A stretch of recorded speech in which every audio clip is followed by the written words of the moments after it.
लक्ष्मी निवास मालिकेत आजच्या भागात आपल्याला असं बघायला मिळालंय की आता जान्हवीने जयंतचं मुस्काड फोडलेलं असतं आणि जान्हवी आता प्रचंड रागामध्ये असते.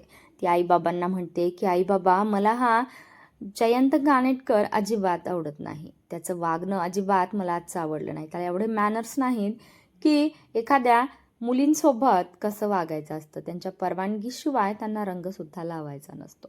तर आजपासून मला हा जयंत कानेटकर याने आपल्या या घराचा उंबरासुद्धा ओलांडलेला मला चालणार नाही. मला हा व्यक्ती आपल्या घरामध्ये कधीच आलेला दिसला नाही पाहिजे. आणि जान्हवीचा हा निर्णय ऐकून लक्ष्मी आणि श्रीनिवास हादरलेलेच असतात. त्यांना जयंतची दया येते की जान्हवीने जयंतला अजिबात दया दाखवत नाहीये आणि तिने जयंतला या घरामध्ये येऊच दिलेलं नाही. त्यांना जयंतची काळजी वाटते, पण श्रीनिवास जयंतला जाऊन सांगतोय की जान्हवीने तुम्हाला आता या घरामध्ये येण्यास मनाई केलेली आहे.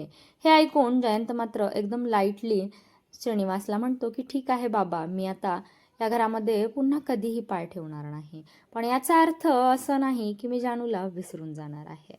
आता येणाऱ्या पुढच्या भागांमध्ये आपल्याला असं पाहायला मिळणार आहे की जयंत आता त्याची नवी इनिंग सुरू करणार आहे. जयंत आता पुन्हा त्याचा नवीन ड्रामा सुरू करणार आहे, जेणेकरून जान्हवी जयंतच्या आजूबाजूलाच असेल आणि तो जान्हवीला पुन्हा प्रेमात पाडण्याचा प्रयत्न करतो आहे. इकडे आता विश्वाने जयंतला येऊन खिजवलेलं असतं. तो म्हणतो की बाहेर खूपच खतरनाक सीन झालेला आहे. जान्हवीने तुझ्या जोरात कानाखाली मारली ते मला प्रचंड आवडलेलं आहे. आणि जान्हवीला जरी काही आठवत नसलं तरी तिला एवढं तर वाटतंय की तू जयंत हा चांगला माणूस नाहीये आणि ती तुझ्याशी जे वागते ते अगदी बरोबरच वागते. तर जयंत, तुला माहिती आहे की जान्हवीला अजिबात तू आवडत नाही. तिला तिच्यापासून दूर जायचं आहे.